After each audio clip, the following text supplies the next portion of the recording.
बहुत बढ़िया मूड है। इलेक्शन का वर्डिक्ट सामने, ये टेस्ट मैच का अपडेट, तो सेंटिमेंट बूस्टर तो ये भी है। एक बात बताओ आप, हम लोग महाराष्ट्र के इलेक्शंस की चर्चा कर रहे हैं स्पेसिफिकली। प्रोमिनेंट है लेकिन है तो एक राज्य ही। बिल्कुल।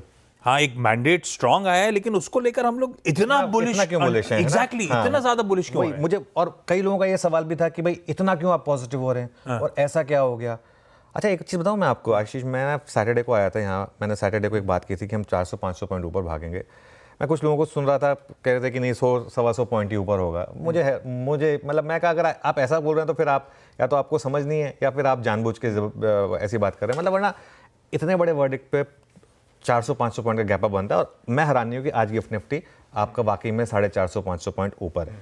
अब सवाल जो आपका है कि इतना मैं क्यों उस चीज़ को लेकर पॉजिटिव हो रहा हूँ, मैं हमेशा एक चीज़ बोलता हूँ, बाजार में मैक्रो ट्रिगर सबसे इंपॉर्टेंट होता है। इस इलेक्शन की विक्ट्री को आप एज मैक्रो ट्रिगर देखिए। मैं समझाता हूँ क्यों ये मैक्रो ट्रिगर है। मैं इस चीज़ को ओवर एम्फेसाइज करना ज़रूरी है। पहली बात, महाराष्ट्र देश का सबसे अमीर स्टेट है और सबसे बड़ा इंडस्ट्रियल स्टेट है। हम सब महाराष्ट्र में इसलिए नहीं कह रहा हूँ, ये बात, ये फैक्ट है ना, कोई ओपिनियन नहीं है, ये फैक्ट है। दूसरा, ये भी फैक्ट है कि पॉलिटिकली महाराष्ट्र यूपी के बाद देश का सबसे इंपॉर्टेंट स्टेट है in terms of Lok Sabha seats. UP के बाद सबसे ज़्यादा सीटें महाराष्ट्र से आती हैं। नंबर 3 पे वेस्ट बंगाल आता है। तो उस हिसाब से ये दूसरा सबसे इंपॉर्टेंट स्टेट है। और यहाँ पर 2024 के जो लोकसभा इलेक्शन में जो बीजेपी को रिवर्सल मिले थे, उसको लीड किया था महाराष्ट्र ने। 2024 के इलेक्शन के बाद एक रैली हुई, लेकिन उसके बाद अर्निंग्स खराब आई और बहुत लोगों को लगने लगा कि अब ये सरकार वो वाली सरकार नहीं है, पॉलिसी पैरालिसिस, स्टैगफ्लेशन, वो वाले रिस्क वापस आने शुरू हुए थे। ठीक है, क्यों? क्योंकि बहुत लोगों को लगता था कि फाइलें साइन नहीं हो रही हैं, बहुत लोगों को लग रहा था कि कैपेक्स नहीं हो रहा है, वो अर्निंग्स में आपको दिखाई भी दे रहा था। ठीक है, अब थर्सडे को पहली बात तो खराब खबर पर निफ्टी ने बॉटम बनाया और निफ्टी से ज़्यादा खैर बैंक निफ्टी पर पॉजिटिव व्यू था, वो अलग बात है खैर। और फ्राइडे को बाइंग की सिर्फ, जैसा मैं कह रहा हूँ, जो बहुत ज़्यादा अग्रेसिव ट्रेडर्स थे उन्होंने। तो ये दो चीज़ें समझनी बहुत ज़रूरी है। और अब अगर आप 24,500 पर भी लेते हैं तो भी यहाँ से देखिए ऑल टाइम हाई लगाने को मार्केट तैयार है। अब हर चीज़ में एक स्टॉप लॉस रखना होता है। 24,500 पर भी अगर आप ले रहे हैं तो भी यहाँ से और 2,000 पॉइंट आपके लिए निफ्टी पर खुले हैं। मेरा ये मानना है कि बाजार नया हाई लगाएगा और हो सकता है आशीष इसी साल लगा दे, दिसंबर की सीरीज़ में ही लगा दे, तो भी मुझे हैरानी नहीं होगी इस मार्केट में। ये समझने की ज़रूरत है कि बाजार गिरा क्यों था, जैसे मैं बार बार एक्सप्लेन कर रहा हूँ, क्योंकि बहुत सारे लोग मान रहे थे कि केपेक्स ये सब नहीं हो रहा था। वहाँ पर जितना गवर्नमेंट नॉर्मली स्पेंड करती है उसका शायद 19 से 20% ही स्पेंड हुआ था।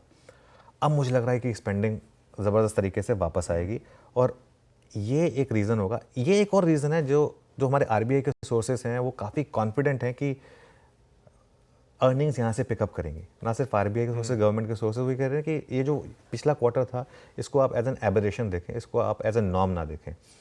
तो अगर ऐसा है और मार्केट फॉरवर्ड लुकिंग मशीन होती है, तो जैसे मार्केट ने पहले ही काफ़ी हद तक गिरना शुरू कर दिया था, न्यूज़ बाद में आई, अब मार्केट पहले चलना शुरू कर देगा और अच्छी अर्निंग्स बाद में आएंगी। एक एग्जांपल देता हूँ मैं आपको उसका। सबसे ज़्यादा पेन इस अर्निंग सीजन में किस क्वार्टर में रही, किस सेक्टर में रही? माइक्रो फाइनेंस में। माइक्रो फाइनेंस में सबसे ज़्यादा पेन रही। उसका सबसे बड़ा एग्जांपल होता है, माइक्रो फाइनेंस एक ऐसा सेक्टर है जहाँ जब लोगों को दिखता है ना कि भाई उनकी अर्निंग्स उस हिसाब से नहीं हो रही है, वो रीपेमेंट बंद कर देते हैं, बस सिंपल। उनके पास अगर पैसा होता तो भी वो रीपेमेंट बंद कर देते हैं। तो वो रिवाइव होगा मेरे ख्याल से। तो सबसे ज़्यादा अल्फा आपको शायद वहीं पे मिले, उसी सेक्टर में मिले। सबसे ज़्यादा बाउंस बैक मुझे लग रहा है कि रूरल, एग्री, इस तरीके के सेक्टर्स में आएगा और बाकी सारे सेक्टर्स भी फॉलो करेंगे। इसके लिए इस जीत की इंपॉर्टेंस है क्योंकि ये एक मैक्रो ट्रिगर है। इंटरेस्टिंग, हाँ, बढ़िया मैक्रो ट्रिगर। इसीलिए ये महाराष्ट्र का डिसाइसिव मैंडेट बहुत इंपॉर्टेंट। अच्छा, दूसरा बेसिक हाइजीन क्वेश्चन जो आमतौर पे ऐसे इवेंट्स के साथ में जोड़ता हूं, लेकिन आज तोड़ते हैं। एक वो अपन कहते हैं ना, इन्वेस्टर्स के लिए और ट्रेडर बंधुओं के लिए। पहले इन्वेस्टर्स का बिल्कुल, आपने एक अपडेट दे दिया कि यहां से रुझान कैसा रहेगा और शायद दिसंबर सीरीज में हम नए रिकॉर्ड उच्चतम स्तर जड़ रहे होंगे। मूड वैसा हो गया। इन्वेस्टर्स का अप्रोच क्या?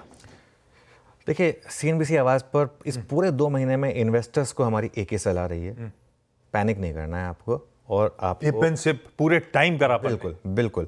और 3 कैटेगरी के स्टॉक्स में हमने हमेशा बात की थी कि आपको इन्वेस्ट करना है। वो तीनों कैटेगरी के स्टॉक्स में अच्छा पैसा बनेगा आपका। इस पूरे 2 महीने में हमारी बाइंग की सलाह रही है। अब निवेश में कुछ करने की ज़रूरत ही नहीं है। अब तो आपने स्क्रीन देखनी है बस और आराम से बैठे रहना है। अब अपने पोर्टफोलियो को रिकवर होता हुआ देखें, कुछ तेज़ी आते हुए देखें।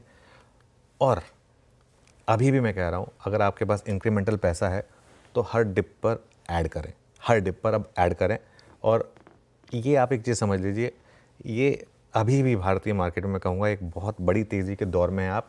पिछले 2 महीने एक करेक्शन थी, मानता हूँ मैं, उस करेक्शन ने काफ़ी पेन भी दिया होगा, लेकिन डिप और सिप को आपको नहीं भूलना है। ये सबसे इम्पॉर्टेंट है। मेरे ख्याल से 10 साल के बाद ना आप इसे याद करेंगे, जो मेरा जो मंत्र है ना डिप और सिप का, ये आप 10 साल के बाद याद करेंगे। अभी पिछले 2 महीने में जो हुआ, 6 महीने में जो हुआ, या अगले 1 साल में क्या होगा, वो तो सब चलता रहेगा, है ना। ऑब्वियसली 10 साल के बाद मैं कहाँ आऊँगा, आप कहाँ होंगे, पता नहीं है हमें, लेकिन जो भी है, मैं मतलब ये एक वेल्थ क्रिएशन वाली मार्केट है, तो उस हिसाब से मैं कह रहा हूँ कि उस फॉर्मूला को आपको नहीं भूलना है बेसिकली। ना, बिल्कुल ठीक है। ये हो गया इन्वेस्टर्स के लिए। ट्रेडर्स के लिए जनरल अप्रोच मैं आऊंगा, आज की निफ्टी बैंक की स्ट्रैटेजी वो अलग, लेकिन यहां से ट्रेडर्स की मानसिकता, उनका अप्रोच, उनकी साइकी क्या कहेगी? बिल्कुल। और देखिए ट्रेडर्स को ना एक जो अच्छे ट्रेडर्स होते हैं उस चीज़ को समझते हैं। इससे कुछ फर्क नहीं पड़ता कि आप कहाँ ले रहे हैं, कि मैं तो 400 पॉइंट ले गया तो काश कुछ नहीं होता मार्केट में। ये एक नई थ्योरी ये होनी चाहिए आपकी कि ये एक नई तेज़ी की शुरुआत है, मैं बाय करूंगा और एक स्टॉप लॉस लगाऊंगा, ठीक है। और यहाँ पर मार्केट में पोजीशनिंग, जब मैं ट्रेड सेटअप पर आऊँगा तो डिटेल में डिस्कस करूँगा। पोजीशनिंग आशीष अभी भी काफ़ी शॉर्ट है। देखिए शॉर्ट मार्केट अपने आप नहीं चलेगा, लेकिन शॉर्ट मार्केट में जब ट्रिगर आएगा तो वो छप्पर फाड़ के चलेगा। फिर फ्राइडे को एक इंटरेस्टिंग चीज़ हुई, कुछ एफआईआईज को पता था, उन्होंने या मार्केट या स्क्रीन बता रही थी, वो इसलिए उन्होंने किया होगा, कुछ एफआईआईज ने लॉन्ग जोड़े अपने और शॉर्ट काटे, लेकिन अभी भी 1.5 लाख से ज़्यादा शॉर्ट हैं सिस्टम में। पीक पर हम 2.2 लाख शॉर्ट पर थे, तो 70,000 के करीब शॉर्ट सिस्टम से बाहर हुए, लेकिन अभी भी 1.5 लाख शॉर्ट है सिस्टम में। अब आप सोचिए 1.5 लाख शॉर्ट कवर होंगे तो क्या होगा। एक और चीज़ होगी, आपको याद होगा एक बार हमने डिस्कस किया था कि जब निफ्टी 200 डे मूविंग एवरेज पिछली बार तोड़ा था तो 13 दिन तक उसके नीचे रहा था। उसके बाद उसने जब रिवर्सल दिया था उसके बाद वो रुका नहीं था, और जून के वो उसके बाद सीधा ऑल टाइम हाई पर गया था। मार्केट में कई चीज़ें रिपीट होती हैं, ये मुझे वो डेजा वू वाली फीलिंग आ रही है। हम काफ़ी हद तक 20 डेमा को आज डिसाइसिवली ब्रेक करेंगे। तो नॉर्मली एक जो रिस्क होता है कि 20 डेमा पे हॉल्ट का, वो भी आज काफ़ी हद तक मार्केट के लिए नहीं रहेगा। 23,800 के एक स्टॉप के साथ अब इस मार्केट में लॉन्ग रहना। अब एक चीज़ समझिए, आप 24,500 पर अगर ले रहे हैं, अगर 24,500 पर आप ले रहे हैं, मान लीजिए 24,400 24,500 पर, तो 23,800 मतलब 600 पॉइंट के करीब का आपका रिस्क है। लेकिन यहाँ से रिवॉर्ड जो आपको ओपन हो रहा है वो 2,000 पॉइंट का है, तो 3:1 का आपको अभी भी रिवॉर्ड टू रिस्क मिल रहा है। तो ये मेरी जो एक बेसिक अप्रोच होगी ट्रेडिंग साइड पर। बढ़िया, ये हो गया एक जनरल सा अप्रोच आज के इस अहम सेशन का, और यहां से आगे का जो रुख हो सकता है भारतीय बाजारों का। बहुत इंपॉर्टेंट सेशन सामने। अच्छी बात कि ग्लोबल सपोर्टिव है। गिफ्ट निफ्टी जो दिखा रहा है उसमें अपने डोमेस्टिक ट्रिगर्स होंगे, लेकिन ग्लोब की भी मदद है। फ्राइडे का यूएस का सेशन, आज सुबह के फ्यूचर्स आपकी स्क्रीन पर आएंगे। कैसे लग रहे हैं ग्लोबल क्यूज आपको, क्योंकि उसमें थोड़े से इफ्स एंड बट्स भी लगे हुए हैं। हाँ, लेकिन अभी क्या है ना, उस पर ध्यान नहीं देना। अभी ग्लोबल क्यू तो वो जैसे कोई फिल्म होती है तो उसमें एक साइड एक्टर होता है ना भाई, उसका क्रेडिट में नाम डाल देते हो आप, लेकिन उसकी कोई वैल्यू नहीं पढ़ते भी नहीं शायद। तो ग्लोबल क्यू अभी वो है, अभी ग्लोबल क्यू साइड एक्टर है अभी, मतलब ठीक है अभी, लेकिन बेचारे ने एक्टिंग तो की है तो उसका थोड़ा तो आपको क्रेडिट देना पड़ेगा। तो यूएस मार्केट ने ऑल टाइम हाई लगाया, लेकिन ग्लोबल मार्केट में एक इंपॉर्टेंट चीज़ है जो मैं डिस्कस करूंगा, वो लोगों को लाइफ के लेसन्स देगा। डाओ में लगातार तीसरे दिन तेज़ी हुई और S&P 500 में लगातार 5वें दिन तेज़ी हुई। तो ये तो खैर हमें पता है, लेकिन वो ऐसी कौन सी चीज़ है जो मैं कह रहा हूँ कि लाइफ लेसन देगा। ट्रंप की जो टीम है उसमें जो एक नियुक्ति की बात हो रही है ना, स्कॉट बेसेंट को ट्रेजरी सेक्रेटरी नॉमिनेट किया जा सकता है।